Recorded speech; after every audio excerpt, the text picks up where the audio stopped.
Putin pria putus asa dan sadar akan hal itu. 1 juta korban jiwa di Ukraina. Tanpa hasil apapun, kemungkinan besar akan membuatnya kehilangan nyawa sekaligus jabatannya. Itulah sebabnya sekarang dia mencoba menyerang negara NATO. Pada pagi hari tanggal 19 September 3 jet Mikoyan Gurevich 31 Rusia memasuki wilayah udara Estonia. Pesawat-pesawat itu dipersenjatai dengan rudal udara ke udara P-37 dan mereka menuju ibu kota Estonia, Tallinn. Ini tampak seperti awal dari sesuatu yang besar. Ini bukan drone tak berawak seperti minggu lalu di Polandia yang bisa diklaim Putin tak sengaja masuk wilayah udara NATO. Ini adalah jet tempur berawak yang sudah siap tempur dan mereka sedang menuju ibu kota negara anggota NATO. Jet-jet NATO harus segera diterbangkan dan konfrontasi tampak tak terelakkan. Menurut Estonia, inilah akhirnya saat jet-jet Rusia mundur setelah 12 menit berada di wilayah udara NATO. Kami tidak tahu apa yang mereka rencanakan dan apa target mereka. Kini banyak pihak di NATO mendesak agar meniru langkah Turki pada 2015, yaitu menembak jatuh jet Rusia yang memasuki wilayah udara NATO. Jadi, mari kita bahas secara tepat apa yang terjadi pagi ini, apa yang bisa kita pelajari dari respons Turki 10 tahun lalu, dan apa arti semua itu untuk masa depan perang ini. Dimulai dengan apa yang terjadi, berikut detailnya. Mari kita mulai dengan berita terbaru itu, cerita yang sedang berkembang yang telah kita lihat selama 1 jam terakhir atau lebih. Karena pemerintah Estonia mengatakan 3 jet militer Rusia memasuki wilayah udara NATO tanpa izin pada Jumat pagi dan tetap berada di sana selama hampir 12 menit. Dalam sebuah pernyataan di X, juru bicara NATO mengatakan NATO segera merespons dan mencegat jet-jet Rusia yang telah melanggar wilayah udara Estonia. Ia menambahkan, ini adalah contoh lain dari perilaku sembrono Rusia dan kemampuan NATO untuk merespons. Menteri Luar Negeri Estonia menyebut insiden ini sebagai pelanggaran udara paling berani dan keempat tahun ini. Ia mengatakan Rusia semakin sering menguji perbatasan negara-negara tetangganya dengan agresinya. Insiden ini terjadi seminggu setelah lebih dari 20 drone melanggar wilayah udara Polandia, memicu jet NATO menembak jatuh beberapa di antaranya. Dan satu lagi pelanggaran drone Rusia di wilayah Rumania yang dekat dengan perbatasan Ukraina. Sekarang, berikut adalah gambar-gambar dari jet-jet pagi ini. Ada 2 hal penting yang perlu disampaikan. Kita bisa melihat bahwa ini adalah jet-jet bersenjata dan selain itu, mereka berada di wilayah udara NATO selama 12 menit penuh. Itu waktu yang sangat lama dan itu jarak yang sangat jauh, apalagi mengingat seberapa cepat jet tempur bergerak. Tidak peduli seberapa pro-Rusia Anda, sulit untuk berargumen bahwa ini adalah sebuah kesalahan. Sekarang, untuk benar-benar membuktikan bahwa ini disengaja, mari kita lihat semua yang telah dilakukan Rusia hanya dalam bulan ini. Pada tanggal 7 September, sebuah kapal mata-mata Rusia meluncurkan drone yang melacak kapal-kapal angkatan laut Jerman. Lalu, di hari yang sama, 1 helikopter Milmi 8 terbang masuk ke Estonia. 3 hari kemudian, 19 drone melanggar wilayah udara Polandia. Drone ini dilengkapi bahan bakar tambahan, artinya memang dirancang untuk masuk ke Polandia dan lebih jauh ke dalam. Pada hari yang sama, 1 drone lain terbang ke Rumania dan 1 lagi ke Latvia. 3 hari kemudian, lebih banyak drone masuk ke Polandia dan lebih banyak drone masuk ke Rumania. Lalu pada 14 September, sebuah kapal Rusia secara kebetulan mogok di atas pipa gas Swedia. Lalu pada 19 September, 3 jet siap tempur menuju ibu kota Estonia. Ini adalah sebuah tren dan ini bukan sebuah kebetulan. Disinilah saya ingin membahas pahlawan Putin, Vladimir Lenin, yang mendirikan Uni Soviet. Dan dia punya kutipan terkenal yang sangat relevan dengan situasi ini. Kamu menusuk dengan bayonet. Jika menemukan sesuatu lembek, tekan terus. Jika baja, mundur. Artinya, Putin akan terus menekan sampai dia dipaksa mundur dengan kekuatan. Jika negara-negara NATO terus tidak melakukan apa-apa, Putin akan terus meningkatkan eskalasi. Inilah alasan banyak orang kini mendesak NATO menembak jatuh jet Rusia saat memasuki wilayah udaranya. Sekarang, ini adalah sesuatu yang telah diserukan orang-orang sejak 19 drone memasuki wilayah udara Polandia. Tapi sekarang tampaknya bahkan Menteri Pertahanan dari negara-negara NATO, seperti yang kita lihat di layar, Menteri Pertahanan Lituania juga menyerukan untuk melakukan hal yang sama. Turki melakukannya 10 tahun yang lalu. Anda lihat, 10 tahun yang lalu, tentara Turki menembak jatuh jet Rusia yang memasuki wilayah udara Turki hanya dalam hitungan detik setelah insiden itu terjadi. Sejak itu, Rusia tak lagi mengganggu Turki. Jadi, mengapa kita tidak melakukan hal serupa? Itu pertanyaan yang ditanyakan semua orang. Nah, agar kita bisa memahami itu, kita sebenarnya harus melihat insiden Turki secara lebih detail, bukan hanya melihat garis besarnya saja. Semuanya dimulai pada bulan September 2015. Perang Saudara Suriah sudah berlangsung cukup lama saat itu, tapi pada bulan September itulah Rusia secara resmi ikut terlibat dalam perang saudara tersebut.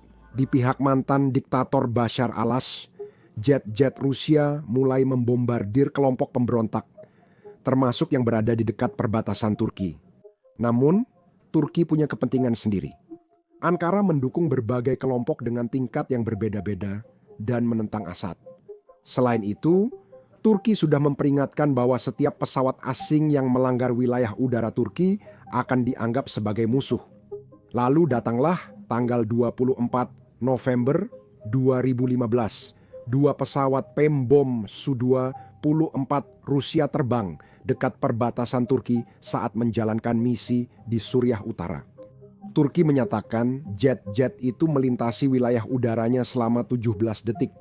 Radar Turki mengklaim telah memberi 10 peringatan dalam 5 menit sebelum jet-jet itu memasuki perbatasan. Ketika jet-jet Rusia tidak merespons, F-16 Turki menembak dan salah satu Su-24 berhasil ditembak jatuh. Satu pilot Rusia tewas setelah ia keluar dari pesawat namun mendarat di wilayah musuh.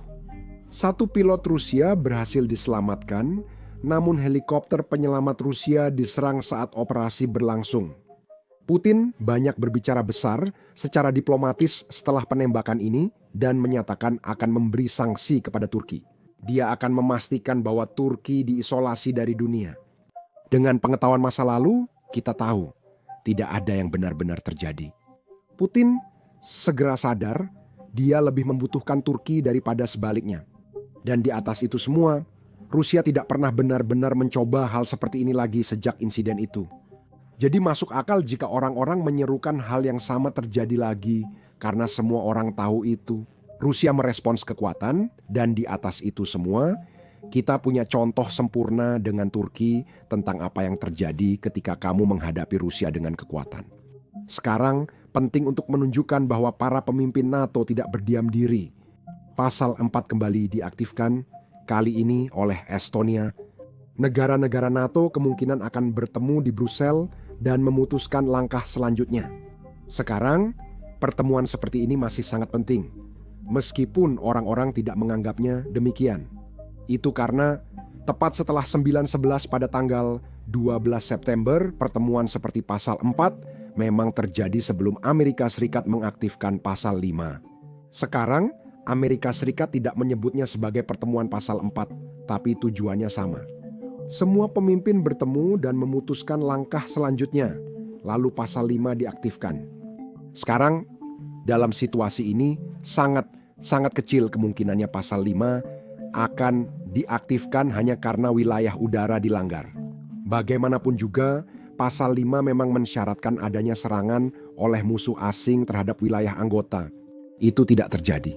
Dan untungnya begitu, karena pada akhirnya NATO tidak ingin terlibat dalam perang ini jika memang tidak perlu. Itulah alasan negara-negara NATO memberi senjata dan bantuan ke Ukraina, agar Ukraina bisa berperang tanpa kehadiran langsung NATO. Sekarang, mari kita bahas apa yang terjadi dalam pertemuan pasal 4 dan pernyataan yang diumumkan ke publik. NATO kemungkinan besar akan memutuskan menembak jatuh setiap pelanggaran Rusia di masa depan. Itu karena itulah yang benar-benar terjadi pada tahun 2015. Jet Rusia sudah beberapa kali memasuki wilayah udara Turki dan ditembak jatuh. Bukan, penembakan itu terjadi pada November 2015. Tapi mari kita lihat kembali ke Oktober 2015. Pada bulan itu, 2 kali berbeda, jet Rusia benar-benar melanggar wilayah udara Turki dan responsnya cukup mirip dengan apa yang terjadi sekarang. Turki memanggil diplomat Rusia dan memberitahu mereka bahwa hal seperti ini tidak bisa diterima. Turki kemudian berkonsultasi dengan komandan NATO. Bulan berikutnya, saat Rusia melakukannya lagi, jet-jetnya ditembak jatuh. Jadi jika Rusia ingin terus melakukan ini, jika mereka ingin terus mengirim jet demi jet ke wilayah NATO, kita kemungkinan besar bisa mengharapkan bahwa NATO akan merespons pada suatu saat. Sekarang, alasan NATO tidak langsung menembak jatuh jet-jet Rusia adalah karena itulah yang mungkin diharapkan oleh Putin. Seperti yang kalian tahu, Putin memulai invasi ini 3,5 tahun yang lalu dengan harapan bisa merebut Kiev dalam 3 hari. Dan sekarang, orang-orang mulai menyadari bahwa tentara Rusia sebenarnya tidak cukup kuat untuk menguasai seluruh Ukraina.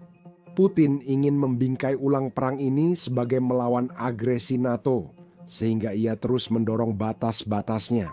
Dia tahu bahwa masyarakat Rusia akan segera menyadari bahwa dia telah menghancurkan masa depan Rusia, menyebabkan lebih dari 1 juta korban, dan untuk semua itu, dia hanya mencapai sangat sedikit. Dan itulah tepatnya alasan dia ingin meningkatkan perang ini. Karena sampai saat ini, sangat kecil kemungkinannya Putin bisa membenarkan hal ini kepada warga Rusia dan para oligarki Rusia. Baru-baru ini saya mengundang Garry Kasparov ke podcast kami, siapa pemain catur terhebat sepanjang masa, tapi juga dia adalah warga negara Uni Soviet. Dan dia memahami sejarah Rusia lebih baik daripada siapapun yang pernah saya ajak bicara. Jadi saya menanyakan pertanyaan ini kepadanya. Pada suatu titik, warga Rusia harus peduli. Rusia kehilangan lebih dari 20.000 orang tiap bulan dengan lebih dari 1 juta korban, setengahnya tak bisa kembali ke medan perang karena luka parah. Jadi, pada titik mana hal itu menjadi kenyataan? Dan inilah yang dia katakan. Mari kita dengarkan sekarang. Anda lebih paham Rusia daripada kebanyakan orang, termasuk saya kan? Jadi saya ingin tanya soal pola pikir orang Rusia. Kita melihat angka-angka ini dan saya rasa ini tak akan berhasil di barat, tapi Rusia berbeda. Tentara Rusia kehilangan 20.000 prajurit tiap bulan total. Mereka mengalami 1 juta korban, setengahnya tak bisa kembali ke garis depan karena luka parah. Dan sepertinya Putin tidak peduli. Tapi maksud saya, dari sudut pandang manusia saja, pasti ada titik di mana warga Rusia mulai peduli dengan laju kehilangan pemuda-pemuda mereka dan ya, pria-pria mereka secara umum. Mungkin saya naif dan tak paham pola pikir orang Rusia. Jika sejarah Rusia bisa jadi panduan, jadi Anda bisa belajar bahwa setiap hasil positif dari perang selalu memperkuat rezim kelas penguasa. Baik itu dalam Perang Napoleon tahun 1812, Perang Dunia II atau Perang Rusia-Turki tahun 1878. Jadi kemenangan selalu menjadi dorongan besar bagi rezim dan orang Rusia tidak pernah peduli dengan harganya. Perang Dunia II adalah bencana besar dengan banyak kerugian. Dan kualitas manajemen perang di awal perang itu benar-benar buruk. Tapi hasil akhirnya adalah kemenangan dan tidak ada yang peduli. Dan bahkan hari ini kita masih melihat rezim Putin berspekulasi tentang Perang Dunia II sebagai pencapaian terbesar. Ngomong ko Chicago ada dia biasanya ke orang Rusia tentang Perang Dunia II sebenarnya. Khususnya yang buca beskan di ingat. Amerika dan kerajaan Inggris hanyalah sekutu perang. Tanpa bantuan di Land-Lease Amerika, Rusia tak akan bertahan di tahun pertama perang. Tapi semua mulai terlupakan. Inilah kemenangan kita. Sia-sia tidak penting. Ini benar-benar ketidaktahuan sejarah, tapi kita bangga karena menang. Sekarang di sisi lain, setiap kekalahan. Apakah kita membahas perang Crimea pada 1853 sampai 1856 saat koalisi Inggris, Prancis, dan Turki mengalahkan Rusia? Ya, dan sebenarnya di Crimea, di tanah Rusia, hal itu memicu reformasi besar yang telah lama dinantikan untuk menghapus perbudakan. Dan juga Anda bisa berargumen bahwa reformasi Alexander II pada 1861, 1860, dan 1960-an adalah yang paling reformasi liberal terdalam di Rusia. Selanjutnya, Anda dapat melihat perang Rusia-Jepang 1904 sampai 1905 kekalahan lain dan revolusi di Moskow. Ya, dan kemudian sebenarnya itu adalah kerusuhan. Anda tahu, hanya saja mereka terjadi di seluruh Rusia. Monarki akhirnya memberi konsesi besar. Kami mendapat monarki konstitusional pada 1917. Stallman ikut Perang Dunia I dan Rusia mengalami masa sulit. Rezim bencana runtuh Perang Dunia di Afghanistan dan kekalahan yang jelas dalam Perang Dingin menyebabkan runtuhnya Uni Soviet. Jadi itu tidak cukup untuk menakut-nakuti orang Rusia dengan kerugian-kerugian itu. Dan juga jangan lupa bahwa bagi banyak orang Rusia yang dikirim ke garis depan, memang tidak banyak pilihan yang tersisa. Putin dengan terampil menghindar dari mobilisasi Moskwa dan St. Gettysburg. Kedua kota itu hampir tidak tersentuh. Kamu tidak mau Putin juga tidak mau ada potensi apapun. Bukan kerusuhan, hanya saja kamu tahu. Pengantar. Ketidakpuasan saja. Di dua kota besar. Ini seperti kebijakan besar-besaran. Jadi jika Anda melihat tentara Rusia, sebagian dari mereka direkrut dari penjara, sebagian dari Republik Nasional, sebagian lagi dari daerah yang sangat tertekan. Jadi orang-orang dibayar cukup baik. Dan ya oke, maksud saya untuk keluarga mereka. Kami kehilangan satu orang tapi mendapat lebih banyak uang dari yang kami bayangkan. Ini tak akan bertahan selamanya. Saya setuju, ada jumlah kritis. Putin bisa kehabisan uang, itu masalah lain. Harus membayar kujor untuk menutup kerugian. B, kamu tahu, sekali lagi dia mungkin tidak punya cukup, kamu tahu. Hanya seorang pria putus asa yang pergi ke sana. Tapi dia masih kuat, jadi dia masih punya akses ke tenaga kerja. Jadi apa yang bisa jauh lebih berbahaya bagi Putin? Dan itulah yang selama ini saya perjuangkan. Dan sayangnya hal itu tidak pernah diambil oleh kekuatan Barat. Yaitu menargetkan otak-otak. Kamu butuh brain drain. Putin mungkin punya beberapa juta tentara cadangan untuk garis depan, tapi dia punya cadangan yang sangat sedikit untuk insinyur, ahli komputer dan finansial. Cukup tawarkan mereka kesempatan meninggalkan Rusia. Sudah berpunah juri, Bergi omong-omong mencoba untuk pergi pada tahun 2022, tapi Eropa dan Amerika berkata, tidak, kami tidak membutuhkannya. Ya, pulang saja, jadi tidak ada urusan visa. Yang saya telah bekerja sama dengan beberapa anggota oposisi Rusia lain, seperti Mikhail Khodorkovsky. Kami mengguskan deklarasi sederhana di Berlin, bernama Deklarasi Berlin. Anda tahu ini adalah teks yang panjang, tapi memiliki 3 komponen utama. Jadi orang sebelum ingin meninggalkan Rusia, harus secara terbuka mengakui bahwa perang itu adalah tindakan kriminal, rezimnya tidak sah, dan Crimea adalah milik Ukraina. Gershowanda menandatangani deklarasi, Anda jadi penjahat di Rusia dan tak bisa tinggal di sana sehingga bisa pindah ke tempat lain. Dan sebagian besan orang yang akan mau ambil kesempatan ini, mereka berasal dari kategori ini, insinyur, ahli komputer, dan finansial. Mereka tidak membutuhkan. Mereka bukan pengungsi dari Suriah atau Afghanistan. Jadi mereka adalah orang-orang yang sebenarnya bisa memberikan kontribusi kepada masyarakat. Dan itulah yang saya sudah setengah bercanda, Taiwan, Rusia.